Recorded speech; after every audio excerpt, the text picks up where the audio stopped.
Сәлеметсіздер ме, құрметті ұстаздар? Бүгін сіздерге құқық негіздері пәнінен 9-11 сыныптарға арналған қысқа мерзімді сабақ жоспарларын қалай жүктеп алуға болатындығын көрсететін боламыз. Ол үшін ең алдымен Google немесе Яндекс іздеу жүйелеріне ұстаз тілегі деп теріңіз.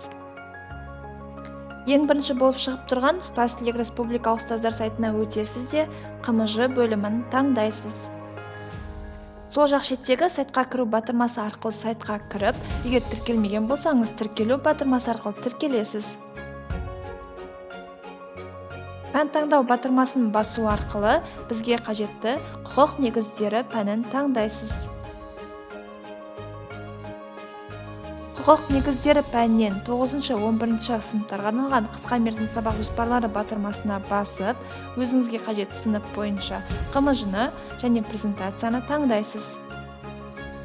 Құрметті ұстаз, жүктеу батырмасы басылғаннан кейін бірден балансыңыз алынады.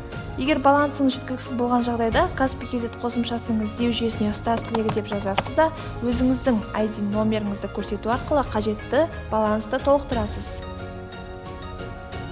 Төлем жасалынған КМЖ-лар бірден жүктеп алу батырмасына ауысады.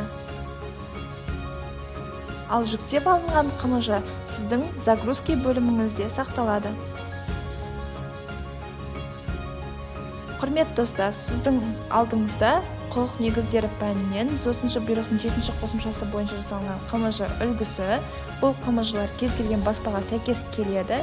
Себебі сабақтың тақырыбы мен оқу мақсаты оқу бағдарламасынан алынған, ал оқу бағдарламасы Қазақстан Республикасы бойынша ортақ болып табылады. Сіздерге бәрі түсінікті болды деп ойлаймыз. Біздің мақсатымыз әр ұстаз өз уақытын үнемдеп, бар күшін оқушылардың білім беруіне жұмсауына мүмкіндік жасау. Дайын КМЖ-ларды алып, қағазбастылықтан құтылыңыз. Әріптестеріңізге де айтуды ұмытпаңыз. Іске сәт!